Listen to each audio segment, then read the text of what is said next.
اعوذ باللہ من الشیطان الرجیم بسم اللہ الرحمن الرحیم والفجر ولیال عشر والشفع والوتر صدق اللہ العظیم۔ ہر قسم کی حمد و ثنا اللہ ذوالجلال والاکرام، خالق کائنات،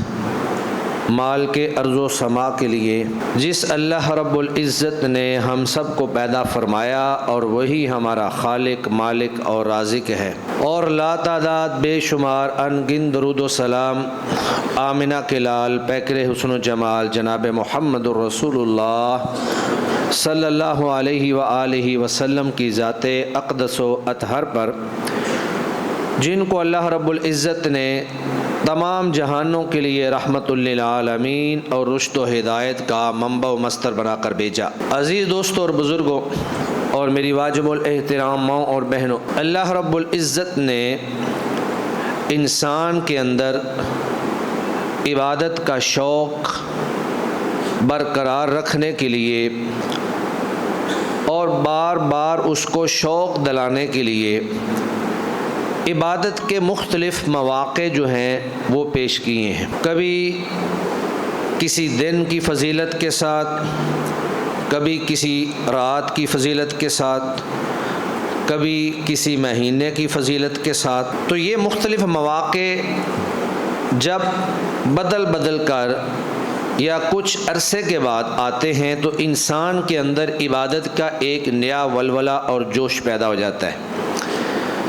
اگر مسلسل ہی انسان عبادت کرتا رہے، بے شک کوئی بھی عبادت ہو، جتنی بھی افضل ہو، جتنی بھی اعلیٰ ہو، تو انسان کے اندر کچھ کمی، کوتاہی اور سستی پیدا ہو جاتی ہے ایک ہی طرح کی عبادت کر کے۔ تو اللہ نے بعض عبادتیں تو ایسی ہمیں بتائی ہیں جو تسلسل کے ساتھ اور ہمیشگی کے ساتھ ہم نے کرنی ہے، لیکن بعض چیزیں ایسی بھی ہیں کہ وہ کبھی ہوتی ہیں اور کبھی نہیں ہوتی ہیں۔ مثلا روزے ہیں، روزے اللہ تعالیٰ نے پورا سال ہمیشہ ہم پر فرض نہیں کیے۔ اسی طرح حج جو ہے وہ پورے سال میں ہر وقت نہیں ہوتی ہے۔ تو اسی طرح بہت ساری عبادات جو ہیں وہ مختلف مواقع کے ساتھ، مختلف دنوں کے ساتھ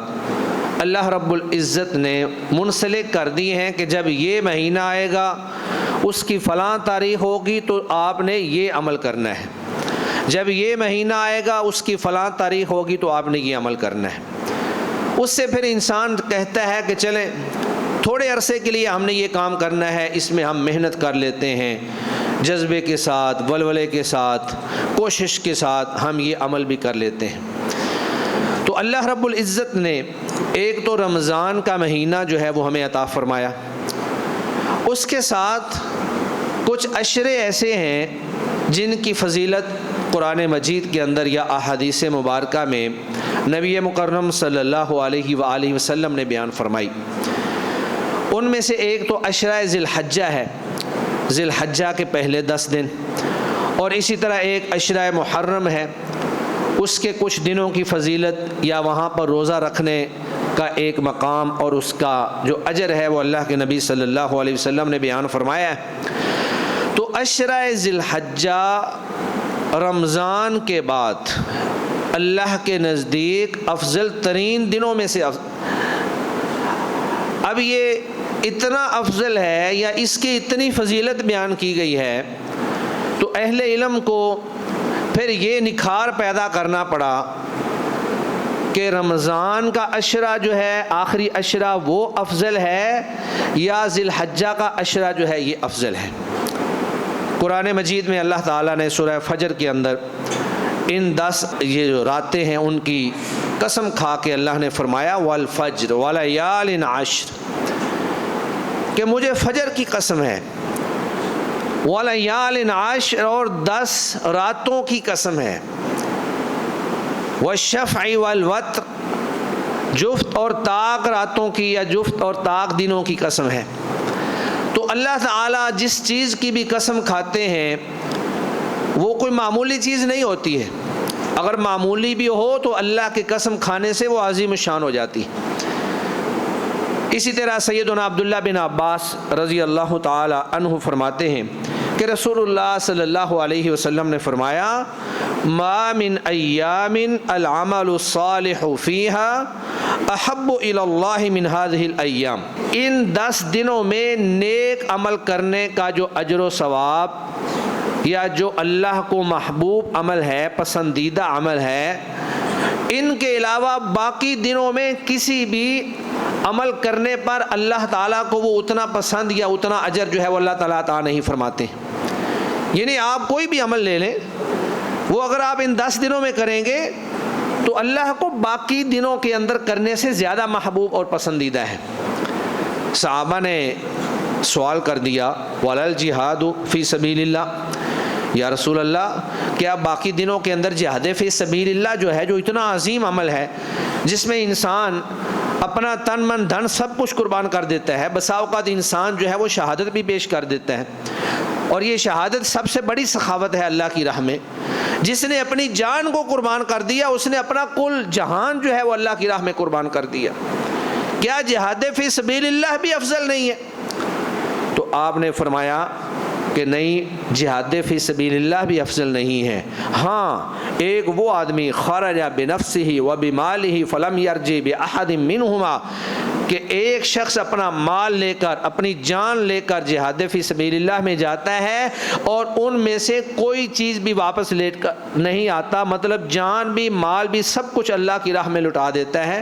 تو وہ تو افضل ہو سکتا ہے، لیکن ایک شخص اگر غازی بن کر واپس آ جاتا ہے تو اس کا باقی دنوں میں کیا ہوا جہاد ان دنوں میں کیے ہوئے عمل سے اللہ کو زیادہ محبوب نہیں ہو سکتا۔ سیدنا جابر رضی اللہ تعالی عنہ، ان سے روایت ہے کہ اللہ کے نبی نے فرمایا افضل ایام الدنیا ایام العشر، کہ دنیا کے افضل ترین دن جو ہیں وہ یہ عشرہ ذی الحجہ کے دن ہیں۔ اب اللہ تعالیٰ نے جو عشرہ رمضان ہے، آخری عشرہ جو ہے، اس کے بھی بڑے فضائل بیان کیے، ادھر سے عشرہ ذی الحجہ کے بھی فضائل بیان ہو گئے، تو پھر اہل علم نے اس بات کے اندر نکھار پیدا کیا کہ وہ عشرہ بھی افضل ہے، یہ عشرہ بھی افضل ہے، اب ان دونوں کے اندر ہم بہتر کس کو قرار دیں؟ تو اہل علم نے کہا کہ رمضان کی راتیں افضل ہیں، کیونکہ رمضان کی راتوں میں لیلۃ القدر آتی ہے، اور وہ ایک ایسی رات ہے کہ اس رات جیسی کوئی رات ہے ہی نہیں، جبکہ عشرہ ذی الحجہ کے دن افضل ہیں، یعنی عشرہ ذی الحجہ کے دن رمضان کے سارے دنوں سے حتیٰ کہ آخری عشرے سے بھی زیادہ افضل ہے۔ تو عزیز دوستو، یہ ایک بہت بڑی بات ہے کہ ہمارے پاس عنقریب ایک ایسا عشرہ آنے والا ہے جس کے دن رمضان کے دنوں سے زیادہ افضل ہیں۔ ان کے اندر آپ کوئی بھی عمل کریں، نماز پڑھیں، روزہ رکھیں، ذکر و اذکار کریں، اور پھر وہ اعمال جو خاص طور پر اس عشرے کے اندر اللہ کے نبی صلی اللہ علیہ وسلم سے ثابت ہیں، تو یہ اعمال اللہ رب العزت کو باقی دنوں سے زیادہ محبوب اور پسندیدہ ہوں گے اگر آپ ان دنوں کے اندر یہ اعمال کریں گے۔ اور پھر یہ ایسا عشرہ ہے کہ جس کے اندر نبی مکرم صلی اللہ علیہ وآلہ وسلم سے بہت ساری چیزیں جو ہیں باقی سال کی نسبت، پھر اگر اور دنوں کو بھی ملا لیا جائے، 11 12 13 کو حج اس میں آ جاتی ہے، یوم نحر آ جاتا ہے، یوم الترویہ آ جاتا ہے، یوم عرفہ آ جاتا ہے، یہ سارے عظیم ترین ایام جو ہیں وہ سارے انہی دنوں کے اندر شامل ہو جاتے ہیں۔ حافظ ابن حجر رحمہ اللہ اس عشرہ کی فضیلت بیان کرتے ہوئے فرماتے ہیں کہ اس عشرہ کی فضیلت سب سے زیادہ اس لیے ہے کیونکہ ان دنوں میں افضل ایام اور افضل مقامات پر افضل ترین عبادتیں اکٹھی ہو جاتی ہیں، اس لیے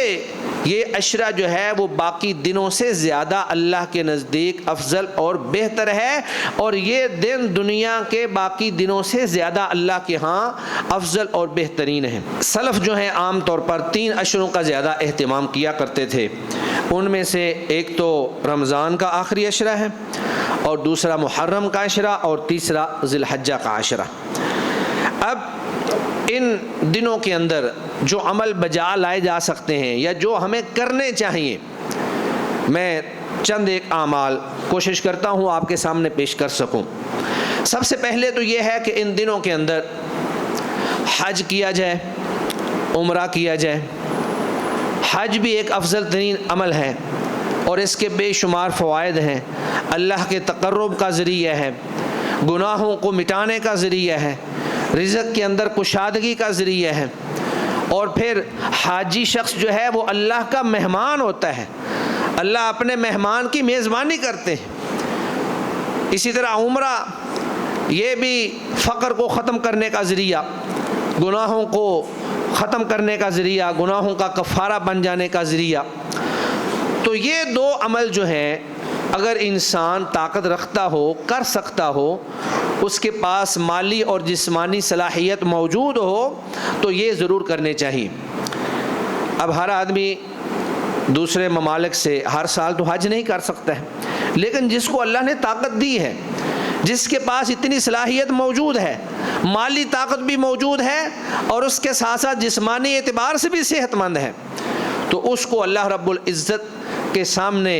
سر تسلیم خم کرتے ہوئے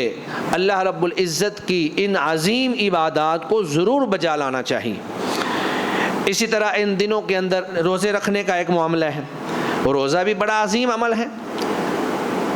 عام روزہ اللہ رب العزت فرماتے ہیں الصوم لی وانا اجزی بہ، وہ رمضان کا روزہ ہو، وہ نفلی روزہ ہو، وہ جمعرات کا روزہ ہو، وہ سوموار کا روزہ ہو، یا پھر وہ روزہ جو ہے ایام 20 کا ہو، یعنی 13، 14 اور 15 تاریخ ہر مہینے کی، عربی مہینے کی کوئی بھی روزہ آپ رکھ رہے ہیں تو اللہ رب العزت کے ہاں روزے کی بڑی قدر و قیمت ہے۔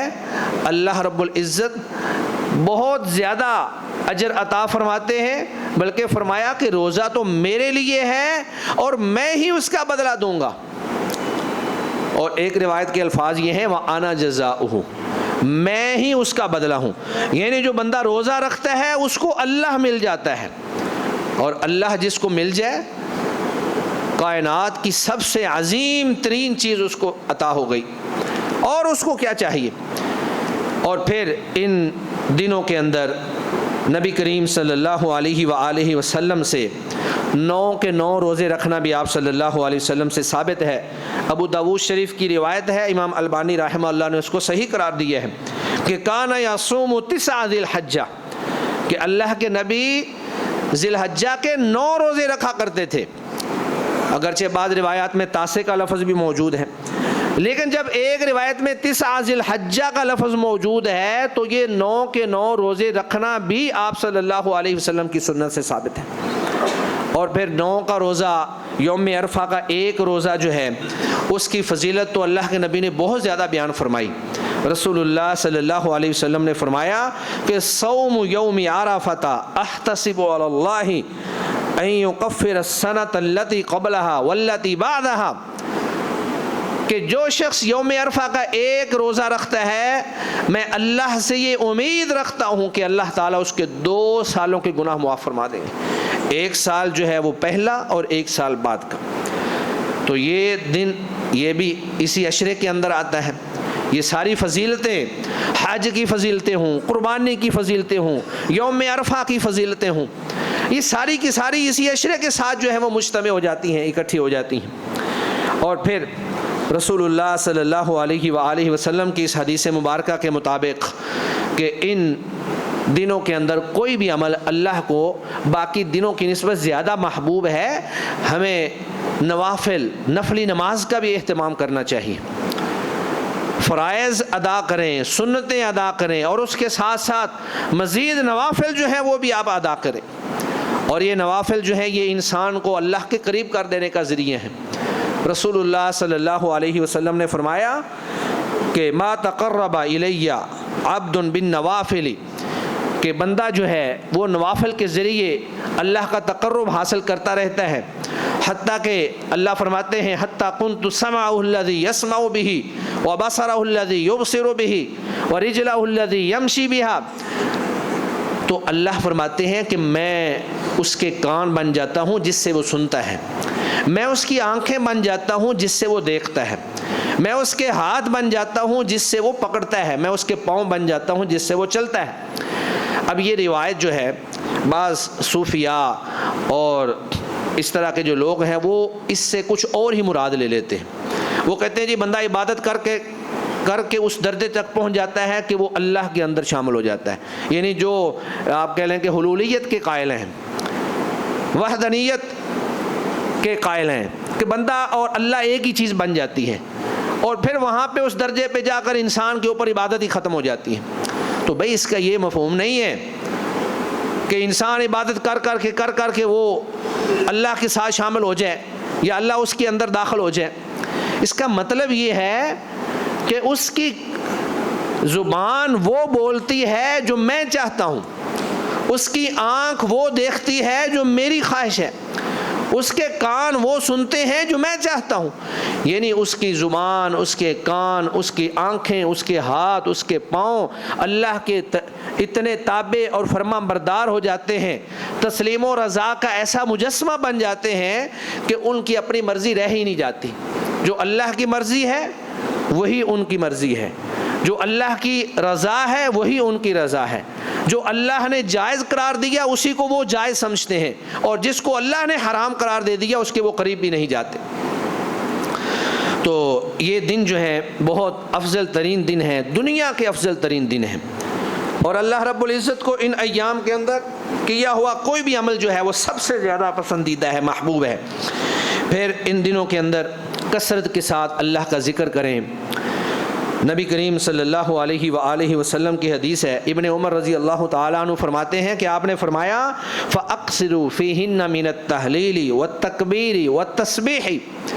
کہ آپ ان دنوں کے اندر کثرت کے ساتھ لا الہ الا اللہ، تحلیل لا الہ الا اللہ، اسی طرح تکبیر اللہ اکبر، تسبیح سبحان اللہ، تو یہ تسبیحات جو ہیں یہ آپ کثرت سے پڑھیں۔ اور یہ ساری تسبیحات ایسی ہیں کہ انسان سبحان اللہ، الحمدللہ، اللہ اکبر، لا الہ الا اللہ، لا حول ولا قوت الا باللہ، ایک دفعہ تسبیح پڑھنے سے اللہ تعالی جنت کے اندر اتنا بڑا درخت لگا دیتے ہیں کہ اگر ایک تیز رفتار گھوڑا جو ہے وہ 500 سال اس کے نیچے دوڑتا رہے تو اس کے سائے کو کراس نہیں کر سکے گا۔ تو اللہ کے نبی نے فرمایا تمہاری جنت جو ہے وہ چٹیل میدان ہے، وہاں پہ درخت آپ لوگوں نے لگانے ہیں، وہاں پہ جو سبزہ ہے وہ آپ لوگوں نے سارا پورا کرنا ہے، اور وہ کیا ہے؟ وہ ہمارے نیک اعمال ہیں۔ ہم جیسے نیک عمل کرتے ہیں، جیسے ہم تسبیحات پڑھتے ہیں، تو آپ اندازہ لگائیں انسان ایک دن میں کتنی زیادہ تسبیحات پڑھ سکتا ہے۔ اور پھر لا حول ولا قوت الا باللہ، یہ جنت کے خزانوں میں سے ایک خزانہ ہے، اس کو آپ جس نیت سے پڑھیں گے اللہ آپ کی ہر خواہش کو پورا فرمائیں گے۔ یہ ایک چھوٹا سا عمل لیکن اتنا عظیم عمل ہے، اتنا عظیم عمل ہے کہ جس بھی نیت سے آپ پڑھیں گے اللہ تعالیٰ آپ کی اس نیت کے مطابق آپ کا معاملہ جو ہے وہ حل کر دیں گے۔ جو پریشان حال ہیں، جو مشکلات اور مصیبتوں کے اندر گھرے ہوئے ہیں، وہ لا حول ولا قوت الا باللہ کثرت سے پڑھا کریں، اللہ سے دعا کیا کریں کہ یا اللہ میری اس مصیبت کو دور کر دے، میری اس پریشانی کو دور کر دے۔ اور پھر اسی طرح صحابہ کرام رضوان اللہ علیہم اجمعین کا یہ طرز عمل تھا کہ وہ مختلف بازاروں میں جاتے، جیسے سیدنا ابن عمر اور سیدنا ابو ہریرہ رضی اللہ تعالی عنہما، ان دونوں کے بارے میں روایات کے اندر موجود ہے کہ یخرجان الی السوق فی ایام، کہ ان دنوں میں بازار میں چلے جاتے، کوئی شے نہیں خریدنی ہوتی تھی، کوئی چیز نہیں بیچنی ہوتی تھی، وہاں پہ جا کر اونچی آواز سے تکبیرات پڑھتے۔ اس کی وجہ کیا تھی؟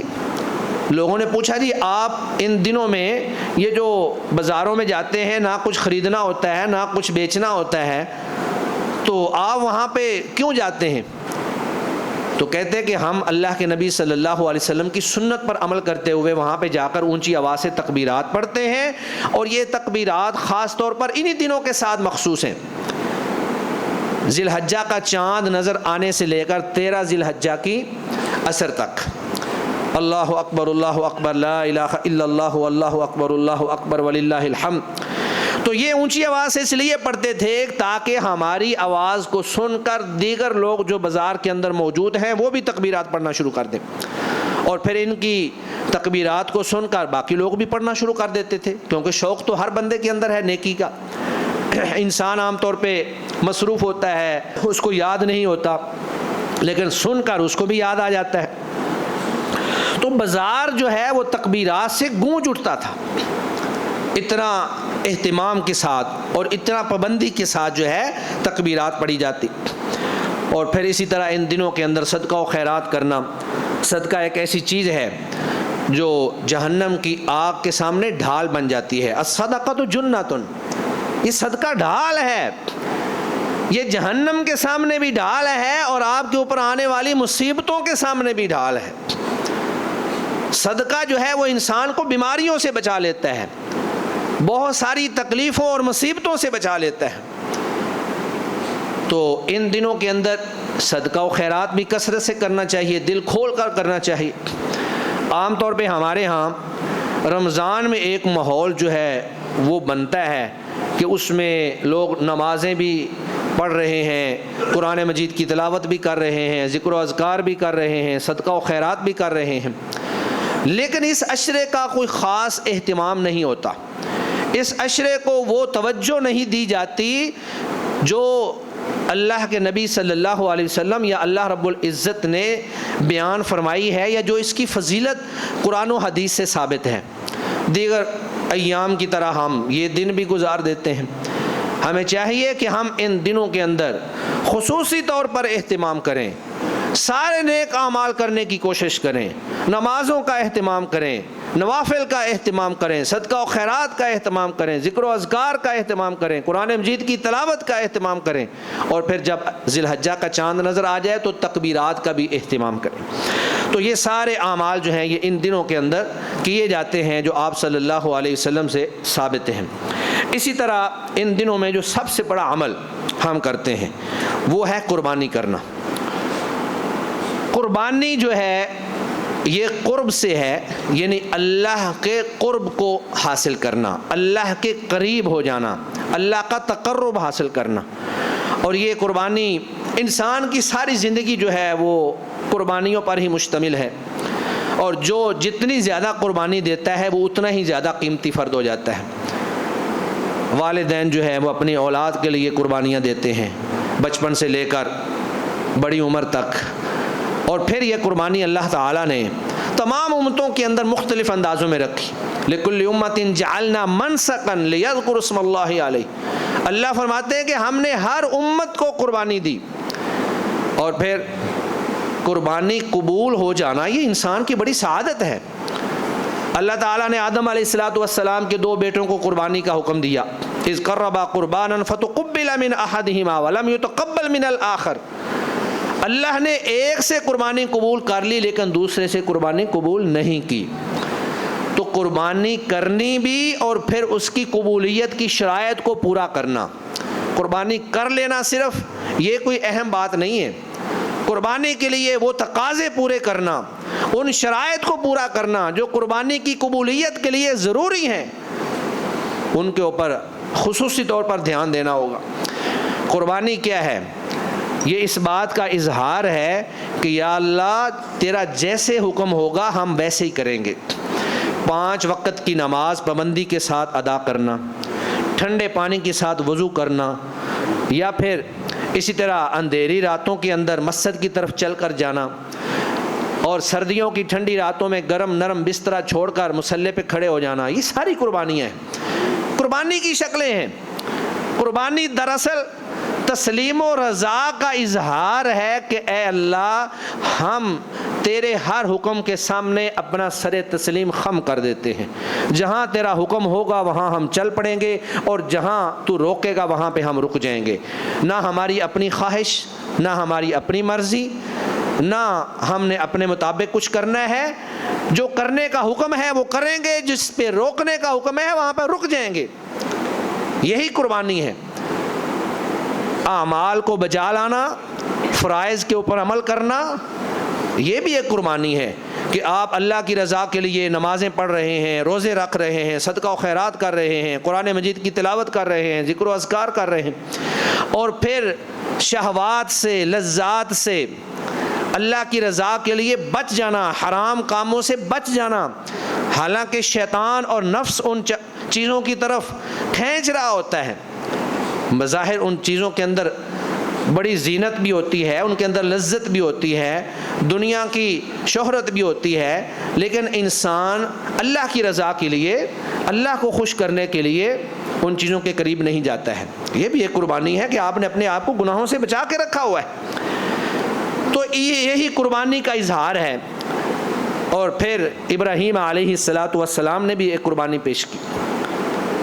ابراہیم کی ساری زندگی قربانیوں پر مشتمل ہے۔ جب اپنے باپ کو انہوں نے توحید کی دعوت دی تو باپ نے کہا کہ یا تو ہمارے دین میں واپس لوٹ آؤ ورنہ وہجرنی ملیہ، مجھے چھوڑ کے چلے جاؤ۔ باپ نے گھر سے نکال دیا، جلا وطن ہو گئے، ہجرت کی، اور پھر قربانیوں کا سلسلہ چلتا ہی چلا گیا۔ کبھی آگ کے اندر پھینکے چلے جا رہے ہیں، کبھی اپنی بیوی بچوں کو جنگل اور صحرا اور بیابان کے اندر بیت اللہ کے پاس چھوڑ رہے ہیں، کبھی اپنے بیٹے اسماعیل کی قربانی اللہ کے سامنے پیش کر رہے ہیں۔ تو ابراہیم علیہ السلام کی سیرت، ابراہیم علیہ السلام کی جو تربیت تھی اور جو زندگی تھی وہ ساری کی ساری قربانیوں سے عبارت ہے۔ ہم تو ان کی ایک قربانی جو ہے اس کی یاد تازہ کرتے ہیں۔ اللہ نے ابراہیم علیہ السلام کو جو حکم دیا سر تسلیم خم کر دیا۔ خواب میں دیکھتے ہیں کہ میں بیٹے کو ذبح کر رہا ہوں، بیٹے سے اس کا اظہار کیا، تو بیٹا بھی تو آخر نبی کا بیٹا تھا، فرما بردار اور مطیع بیٹا تھا۔ کہا یا ابت افعل ما تؤمر، اے ابا جان آپ کو جو حکم دیا گیا ہے آپ کر گزریں، ستجدنی انشاءاللہ من الصابرین، آپ مجھے صبر کرنے والوں میں پائیں گے، انشاءاللہ اس کے سامنے انکار نہیں کروں گا۔ یعنی باپ چاہتا ہے اللہ کی رضا کے لیے بیٹے کو قربان کر دے، اور بیٹا بھی باپ کا پورا ساتھ دیتا ہے کہ اگر اللہ کی رضا ہے تو آپ مجھے قربان کر دے۔ اور یہ ایسی قربانی تھی کہ رہتی دنیا تک اللہ کو یہ اتنی پسند آئی۔ اللہ نے فرمایا وَتَرَكْنَا عَلَيْهِ فِي الْآخِرِينَ، ہم نے ابراہیم علیہ السلام کے چرچے جو ہیں وہ رہتی دنیا تک کے لیے چھوڑ دیے۔ ابراہیم علیہ السلام نے قربانی کی، لیکن اللہ رب العزت نے اسماعیل علیہ السلام کو بچا لیا، وہاں پہ لا کر ایک مینڈا جو ہے وہ رکھ دیا گیا اور اس کو قربان کر دیا گیا۔ ابراہیم علیہ السلام کو نہیں پتا تھا کہ میرے ہاتھ کے نیچے کیا ہے، وہ اپنے بیٹے کو ذبح کر رہے تھے، وہ اللہ کے سامنے تسلیم و رضا کا مجسمہ بن کر اپنے عبد ہونے اور اللہ کے معبود ہونے کا حق ادا کر رہے تھے، اور اس بات کا اظہار کر رہے تھے کہ اے اللہ تیرے لیے قل ان صلاتی و نسکی و محیای و مماتی للہ رب العالمین، میری نماز بھی تیرے لیے، میری قربانی بھی تیرے لیے، میری زندگی بھی تیرے لیے، میری موت بھی تیرے لیے۔ اور ایک مسلمان جب کلمہ پڑھ لیتا ہے لا الہ الا اللہ محمد الرسول اللہ، تو اس نے اپنے آپ کو اللہ کے حوالے کر دیا ہے، پھر اس کی اپنی مرضی نہیں چلتی ہے، اپنی خواہشات کے اوپر نہیں چلتا ہے، وہ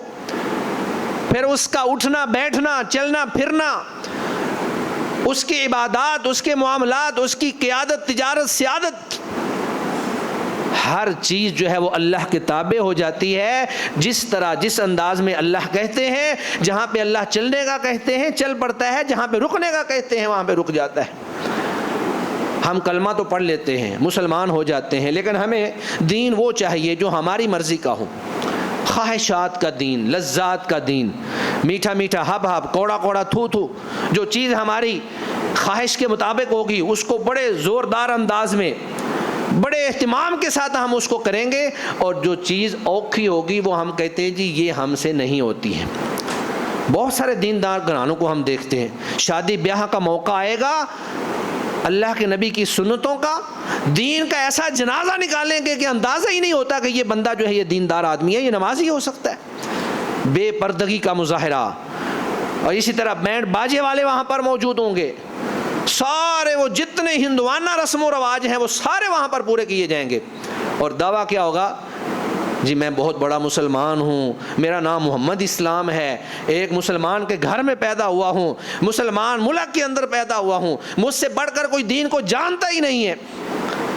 تو عزیز دوستو قربانی جو ہے وہ صرف جانور قربان کر لینا، 1 جانور 2 جانور 10 جانور، بھائی جتنے بھی جانور آپ قربان کر لیں، اگر وہ دین کے جو تقاضے ہیں، قربانی کی قبولیت کی جو شرائط ہیں وہ اگر پوری نہیں ہے تو آپ کی یہ قربانی کسی کام کی نہیں ہے۔ 10 جانور کر لیں، 100 جانور کر لیں، اللہ فرماتے ہیں لن ینال اللہ لحومها ولا دماؤها ولکن ینالہ التقوی منکم، اللہ کو نہ تمہارے گوشت کی ضرورت ہے نہ تمہارے خون کی ضرورت ہے۔ کیا ہم کوئی 2-4 کلو گوشت یا کچھ خون یا کچھ ہڈیاں یا پائے یا کلیجی کچھ ہم اللہ کو بھیجتے ہیں، پارسل کرتے ہیں کہ یہ اللہ کا حصہ ہے؟ بھئی ہم ذبح کرتے ہیں، خود کھاتے ہیں، عزیز و اقارب کو کھلاتے ہیں، فقراء کو کھلاتے ہیں، لیکن اگر قربانی کے اندر وَلَٰكِن يَنَالُهُ التَّقْوَىٰ مِنْكُمْ تقوی موجود نہیں ہے، خلوص موجود نہیں ہے، تو یہ بات ذہن میں رکھ لیں، یہ قربانی نہیں ہے، یہ شہرت ہے، یہ ریاکاری ہے، یہ دکھلاوا ہے، یہ رسم ہے، بس لوگ کر رہے ہیں تو آپ نے بھی کر دی۔ تو عزیز دوستو یہ چونکہ جانوروں کو خریدنے کے ایام ہیں، قربانی کی طرف چلنے کے ایام ہیں، اس لیے سب سے پہلے اپنی نیتوں کو خالص کر لیں، اور پھر آپ فیس بک پہ اپنا سٹیٹس نہ لگائیں کہ ہم نے اتنا بڑا بکرا اور اتنا مہنگا بکرا کیا ہے، کیا ضرورت ہے؟ نماز پڑھنے آتے ہیں تو کیا سٹیٹس لگاتے ہیں کہ میں نے نماز پڑھی ہے؟ فیس بک پہ دیتے ہیں کہ میں نے نماز پڑھی ہے؟ تو عزیز دوستو جس طرح نماز عبادت ہے، حج عبادت ہے، عمرہ عبادت ہے، اس طرح قربانی بھی ایک عبادت ہے۔ تو عبادات کے سٹیٹس نہیں لگائے جاتے، یہ تو اللہ کے لیے ہوتی ہیں، ان صلاتی و نسکی و محیایا و مماتی للہ رب العالمین، یہ تو ہم اللہ کے لیے کر رہے ہیں، اور جس کے لیے آپ کر رہے ہیں وہ آپ کے دل کی حالت سے بخوبی آگاہ ہے، اس کو پتہ ہے کہ یہ کس نیت سے کر رہا ہے، یہ دکھلاوے کے لیے کر رہا ہے یا مجھے راضی کرنے کے لیے کر رہا ہے۔ تو عزیز دوستو قربانی بس ایک ہی قربانی کا فلسفہ ہے کہ آپ تسلیم و رضا کا اظہار کر دیں کہ یا اللہ آج تو میں تیرے حکم پر ایک جانور کو قربان کر رہا ہوں، اگر دین کے فروغ کے لیے، اعلاء کلمت اللہ کے لیے، اللہ کی رضا کے لیے، میری جان کی، میری اولاد کی جان کی، میرے خاندان کی، میری کل کائنات کی بھی اگر ضرورت پڑی تو میں اللہ کی راہ میں وہ بھی قربان کرنے سے دریغ نہیں کروں گا۔ یہ ہے قربانی کا فلسفہ۔ قربانی میں صرف یہ کہہ دینا جی 1 جانور کر لیا، 2 کر لیے، یعنی رسم کے انداز میں لوگوں کو دیکھ کر لوگ کر رہے ہیں جو ہم بھی کر لیتے ہیں۔ تو قربانی کے اندر جو حکمت ہے، قربانی کے پیچھے جو پس منظر ہے، قربانی کا جو مقصد ہے، ہمیں پہلے اس مقصد کو پورا کرنا ہوگا، اس مقصد کو سامنے رکھ کر ہم نے قربانی کرنی ہے، ورنہ قربانی ہمارے لیے وبال جان بن جائے گی، یہ ہمیں جہنم میں لے جائے گی۔ اللہ نے آدم علیہ السلام کے دونوں بیٹوں میں سے ایک کی قربانی کو قبول کیا تھا، دوسرے کی قربانی کو قبول نہیں کیا تھا، کیونکہ اس کی قربانی ان شرائط اور تقاضوں پہ پورا نہیں اترتی تھی جو اللہ رب العزت چاہتے تھے۔ تو اللہ تعالیٰ سے ہم دعا کرتے ہیں کہ اللہ تعالیٰ ہمیں صحیح معنوں میں خلوص کے ساتھ ان تقاضوں اور شرائط کے مطابق قربانی کرنے کی اللہ میں توفیق دے جو اللہ رب العزت نے ہمیں عطا فرمائے ہیں۔ پھر اس طرح اور بھی 1-2 چیزیں ہیں، میں جلدی سے بیان کر دیتا ہوں کہ اس عشرے میں جس نے قربانی کرنے کا ارادہ کیا ہو، یعنی جو قربانی کرنا چاہتا ہو، تو اللہ کے نبی نے فرمایا کہ وہ اپنے بال اور اپنے ناخن جو ہے وہ نہ تراشے۔ تو حدیث کے اندر اسی کے لیے ہے جس نے قربانی کرنی ہے، یعنی جب عشرہ ذی الحجہ کا چاند نظر آنے سے پہلے آپ ایک دفعہ اپنے بال بھی ترشوا لیں، کاٹ لیں، اور اسی طرح اپنے ناخن بھی ہے وہ بھی کاٹ لیں، اور اس کے بعد پھر قربانی کا جانور ذبح کرنے تک آپ نے اپنے بالوں کو اور ناخنوں کو آپ نے نہیں چھیڑنا۔ پھر قربانی کا جانور خریدتے ہوئے اس کے عیوب جو ہے ان کو خصوصی طور پر چیک کر کے جانور لینا ہے کہ وہ لنگڑا نہ ہو، اسی طرح بہنگا نہ ہو، لاغر نہ ہو، ایسا کمزور نہ ہو کہ اس سے چلا بھی نہ جا رہا ہو، اس کا کان نہ کٹا ہوا ہو، اس طرح سینگ نہ ٹوٹا ہوا ہو، تو یہ سارے جو ہیں عیب ان کو دھیان سے دیکھ لیں۔ پھر اسی طرح جانور دوندہ ہونا چاہیے، کم از کم دوندہ ہونا چاہیے، کیونکہ اللہ کے نبی نے فرمایا کہ لا تذبحوا الا مسنہ، کہ صرف دوندہ جانور جو ہے وہ ذبح کریں۔ تو اسی طرح اگر جانور دوندہ نہ مل رہا ہو الا ان یعصر علیکم، کہ تمہیں جانور دوندہ نہیں مل رہا۔ اس کی دو شکلیں ہو سکتی ہیں، ایک تو یہ ہے کہ آپ کے پاس اتنی طاقت نہیں ہے کہ آپ دوندہ جانور خرید سکیں، یا یہ ہے کہ مارکیٹ میں دوندے جانور ویسے ہی ختم ہو گئے ہیں، تو پھر صرف جزعۃ من الضأن، بھیڑ کا جو جزع ہے وہ آپ جو ہے وہ کر سکتے ہیں کھیرا، صرف بھیڑ سے، بکرے کی نسل سے یا اسی طرح گائے سے یا اور کوئی بھی جانور، اونٹ سے، وہ جزع نہیں آپ کر سکتے، وہ صرف بھیڑ کی نسل سے، وہ بھی اگر تنگ ہو جائے یعنی مل نہ رہا ہو تو صرف اس شکل میں آپ کے لیے اجازت ہے، ورنہ اس کی اجازت نہیں ہے۔ تو جلدی سے میں نے یہ چند چیزیں بیان کر دی ہیں۔ اصل سبق اور آج کے جمعے کا جو خلاصہ ہے وہ یہی ہے کہ قربانی تسلیم و رضا کا نام ہے، اللہ کے لیے اپنا تن من دھن قربان کر دینے کا نام ہے، صرف جانور ہی نہیں، بوقت ضرورت اپنی جان، اپنی اولاد، اپنا مال، اپنی کل کائنات اللہ کی راہ میں قربان کر دینے کا نام قربانی ہے۔ اللہ تعالی ہمیں یہ خلوص اور یہ جذبہ عطا فرمائے۔ وآخر دعوانا ان الحمد للہ رب العالمین۔